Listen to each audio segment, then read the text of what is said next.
Commanders, Bengals, kind of comes down to the wire. No stops, no punts in this game. The only stops were field goals, and that proved to be the difference in this one as they win on the road, Washington Commanders.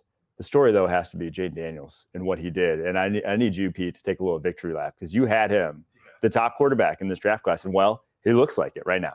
Yeah, and like you said, it's a little early to take the victory lap, but I'm going to take it. Don't go too far. Okay. Yeah. All right. Well, probably only make it halfway anyway.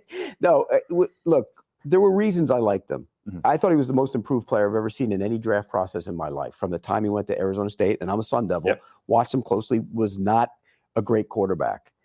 To the time he left LSU, and then you talked to all the people, and the thing that they said was he was the first guy in, the last guy out. He loved it and lived it, and I love that. A. B, he is an alpha. He has, and you watch the combine interviews and talk to people, and he said he's the one that had it. You know, it was important to him. He was that guy. He would command the huddle. C, he makes it look so easy. There's always a quarterback you look at, and last year it was C.J. Stroud, where you say, okay, never frazzled, makes it look easy. Whereas you look at Caleb Williams, and it's a lot of, he might make these spectacular plays, but it's never easy. And that, to me, was the biggest difference. That's why I went with Jayden Daniels as one, and I thought it was a clear one, by the way. Yeah, I think this guy Jayden looks so comfortable in this offense, and credit Cliff Kingsbury. I'm not in those meetings. I'm not sure exactly what they're teaching or how they're teaching it, but clearly it's simple enough to be digested for the entire offense.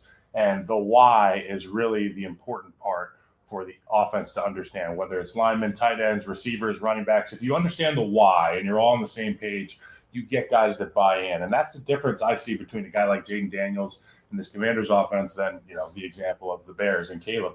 They don't know why they're doing what they're doing in Chicago. It's clear that they have a goal in mind in Washington. They're letting their guy, their young alpha, Jayden Daniels, dominate. And that's what he did last night against a Joe Burrow-led offense that wasn't dragging in the mud. They were doing all right, too. Okay, Joe Burrow looked great. Couple touchdowns, no interceptions. Like you said, no punts, no turnovers. But this guy right here, Jayden Daniels on the screen, he was having fun. And that's the one thing I noticed about him. It stood out to me like a sore thumb. The guy is dancing. He's having fun. Everybody else is around him dancing and having fun after touchdowns and big plays. He's such a dual threat, the ability to run that fake and keeper at the goal line. Not only does he have the wheels to get there, but the technique, the way that he sells the runs. These guys, even though they know he is a dual threat, they still are biting on the run fake because it's such a good run fake. That takes practice. This guy is wise beyond his years. Plus, he doesn't cry after losses, which I really enjoy. I think I do think you hit the nail there on the head, though, about something that I've thought a lot about in terms of quarterback evaluation from college to the pros, which is the improvement. Like when guys improve technical things to the collegiate level and have the dedication to do so, because no one hits the ground running in the NFL perfect, right? There's so few guys who don't have things that they have to improve. And you need the kind of personality, the kind of guy who's going to improve against all odds when it's not going well, when things aren't in his favor, but he's still going to put in that work to get to the next level. And I think that's what we're seeing with Daniels. Like, no one said this is a perfect situation for him going in. And in this game, though, it kind of was in terms of the offensive line played a heck of a game. Cliff Kingsbury, I thought, dialed up a heck of a performance from a play calling perspective. I loved a lot of the things they did that we can get into a little bit, but he's also a guy that Jayden Daniels, you've even seen improvement from last year at LSU, I think, in what he does from the pocket right now. And then I think you can't underrate with quarterbacks these tier one rushing threats, the guys who are truly dynamic that can basically make every defensive lineman miss on the first time. Whether it's Lamar Jackson, whether it's Josh Allen, whether it's Anthony Richardson. And like we see how good that Colts offense is, or what that Colts offense is going to do, even when he can't even pass, right? Like it's still a capable offense, even when he can't even pass, because of that rushing threat. So it's such a value add, and Jayden Daniels is truly like special in that regard. But the one thing about the game is A, you get slower as you get older. I can attest to that. But B, it eventually all comes back to here, and that's the difference between him and even with Josh Allen. It took him a while, but he got there. The game is here in the pocket. And so you got to go through your progressions. You got to get through your reads. You got to be able to stand in there. And you saw it on the last throw. Stand in there and stare down the gun barrel. Take the shot and make the throw. And for all the talk about him being, you heard a lot of that in the pre-draft process. He's too little. He's too skinny. He's not going to be skinny. but he can take. He stands. He's tough, and that's the thing you want from your quarterback. And I heard somebody saying, "Well, he's got a great situation." Well, let's go back and revisit that. Chicago before the season, it's the greatest situation ever for a quarterback, right? They got all the wide receivers, they got the tackles, they got the running game. They went out and got Swift. It's great. Well, no, it isn't.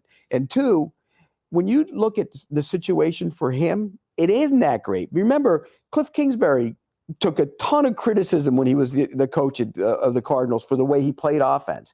So does that mean that Daniels is a better pocket thrower than Murray was in that system? I mean, I've seen his system evolve, though. From what I saw in this game, a little bit. What he was doing with the pony looks early on, 2 running backs that entire first drive, Bengals had no clue what they were doing to try to stop that. They were not ready for that. They rolled down the field and a touchdown. And then what they were doing with some of him in the running game, they had a 3rd down conversion, which was much better than what the Bears have done with Caleb Williams in the running game. A little boot action, and they had 2 guys on the back door. Right. It was like power one way. Yeah, he's changed 2 guys up on the back a little door. bit, but again, the criticism of it was the passing game from the pocket wasn't. Yes. It was pretty. And it is still like a lot of RPOs, a lot of wide screens, and that was protect Daniels though, because he's not going to get hit on those. If it's an RPO, if it's a wide screen, it's a pass play. You're getting him warmed up and in the feel of the game. But he's not getting hit on those. This guy's unbothered. There's no situation that the Commanders are going to get in offensively that Jayden Daniels can't climb out of with his talent, whether it's with his legs or hitting a receiver in stride on a mesh concept or finding Terry McLaurin with zero safety look, just cooking Cam Taylor-Britt. He even missed one in the back left of the end zone. And I guess Dax Hill. The broadcaster was like, "Yeah, it was a really good defense, though." No, buddy. That was almost another touchdown for Jayden Daniels. This offense believes in their guy. He is unbothered. And to your point about him staring down the barrel of the gun and taking the shot while he's taking a hit, that speaks volumes about him as a leader. And I can tell you that the entire team, offense, defense, special teams, they respect this guy. And when you respect and believe in a quarterback, great things happen. I see it happen in Kansas City every single week with Patrick. And when I was there, you get that sense that he is the alpha in the locker room. It's the same thing in Washington. They hit the nail on the head with this pick. From the Bengals' perspective, I mean, stick a fork in them. And it's not because of the offense. I think they're actually fine now. And I think you put a points on anybody with what I saw last night and what they have. Usually, so. It's the defense. This defense is not the defense that was taking them to the Super Bowl a few years ago. And it's the defensive line specifically. It is either Trey Hendrickson or nobody getting after opposing quarterbacks right now. And I go back to their draft history because in the past 4 drafts, they've drafted 5 top 100 guys along the defensive line. Joseph Asai, Zach Carter, Miles Murphy, Chris Jenkins, McKinley Jackson.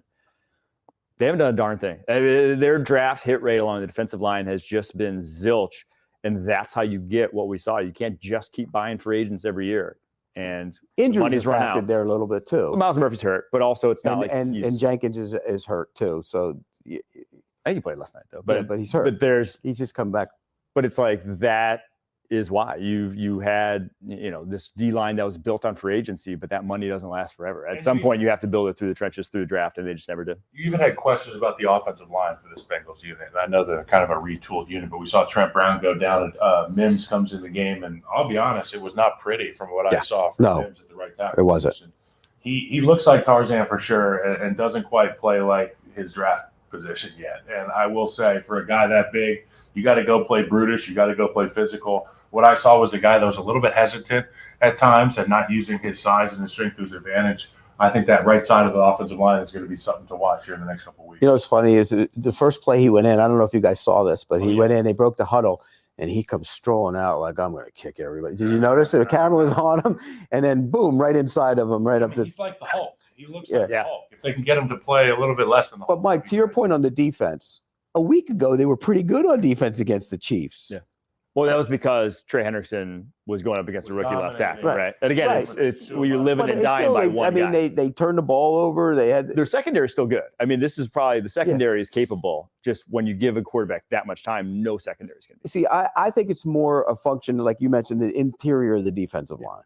That's the problem. They don't get anything from that at all. And they've let guys, they let Reeder go, and now he was banged up, and so that was a concern. But still, they don't get anything from that group. Yeah. All right, on to the Jags, traveling to Buffalo to face the Bills. And this one was over at halftime for probably the second straight week for the Buffalo Bills, as they look like an absolute house right now. I believe they put up 30 straight points in all 3 games this season. Not a lot of 30-pointers out there. The Bills have a lot of them already.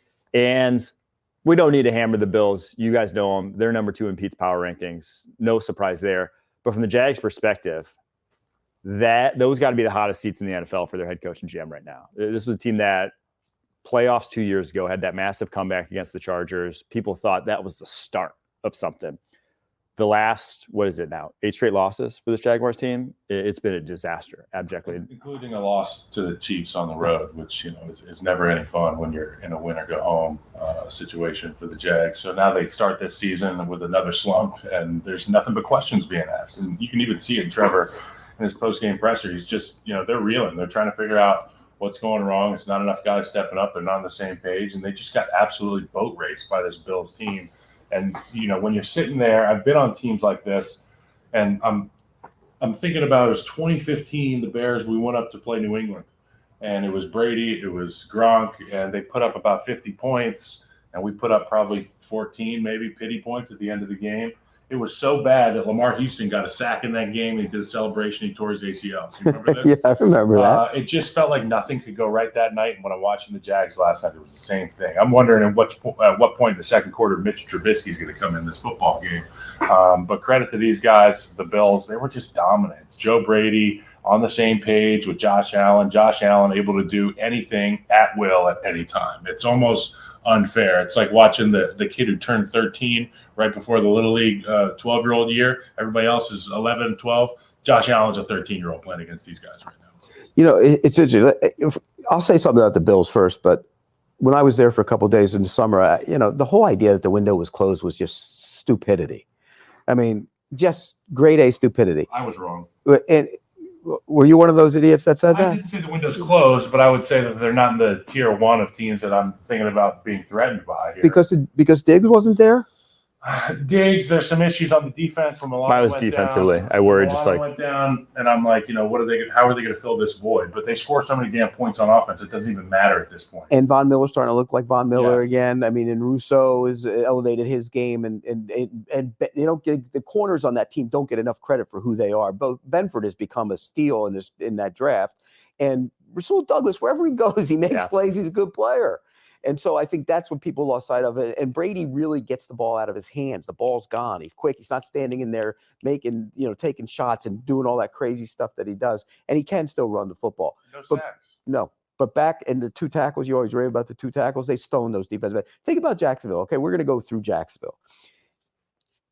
They reward the quarterback with a mega contract, which you almost had to do. Mm-hmm.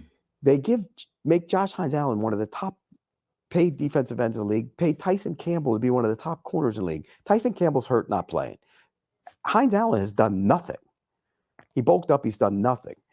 You have the quarterback who's not playing very well right now. Now, whether he's sped up and I don't like the design of the offense, I'll give it all that because there's reasons for why he's not playing well, and he's just got to pick up his game.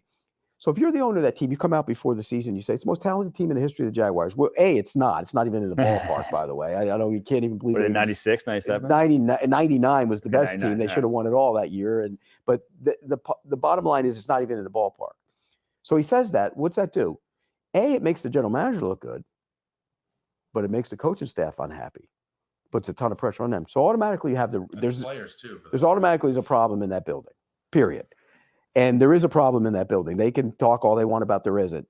Look, Trent Baalke is lived through everything. Everything gets blown. He's still standing because he makes it about that. He saves himself. Coughlin, got him out of there. Dave Caldwell, got him out of there.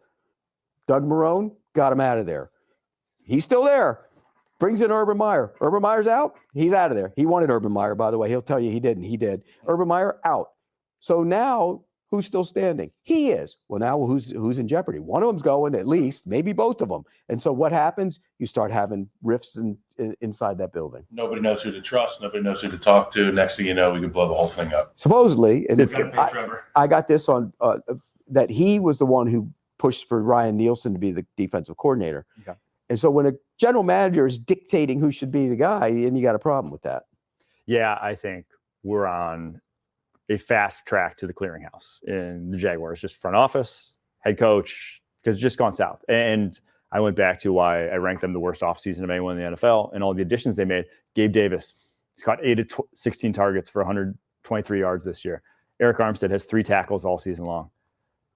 Jarnell Savage was out this game with quad injury. Like The only they good one's spent Darby. a lot of money on these guys and not a lot. And they spent like they're in a window right now when they were objectively not in the window right now to win. They just weren't. You still had to draft better than they've drafted. So for the Jaguars, when that's the case, when you make that drastic of a decision that has paid off so unfruitfully this early on in the season, they got to go. And thought their offensive line by adding Morse would be improved. He's the only one that's played worth a damn. The rest of them have played awful. And then the other thing is, you mentioned Armstead. Okay, you sign Armstead to do what? A 3 technique. ET. Yeah. Well, what is he doing? He won't play. He told them, I want to be a defensive end. He plays defensive end. He doesn't play any. If you watch it, he doesn't play anywhere on the interior. Nowhere. That guy should be playing on the interior. He should be starting. You pay him that kind of money. He's a veteran. He should be starting at 3 technique. He comes in as a rotational defensive end at a position where you have 2 guys. Stupid. I remember when he was in San Francisco, and it was him and Buckner on the inside, and you had to pick your poison, whoever you want to deal with. And obviously, in my opinion, Defoe's a more explosive rusher and able to get home. But I'm not sure what the thought process of him wanting to play outside more than inside is. He doesn't want to take on double teams. He's 30 years old. You're a long way from the ball. And when you're 30 years old, you want to be as close to the ball as you can be, in my opinion. Right. And look, doesn't he look leaner? Like almost like a. Well, like he wants to play defensive end. Right. I just He's don't. those healthy pub subs. But why would you allow that? No, I'm signing you as a 3 technique. I don't care if you want to play defensive end. If you don't want to play defensive end, then go somewhere. If you want to play defensive end, go somewhere else. Well, if the Jags make good decisions, they wouldn't be 0-3 right now. Correct.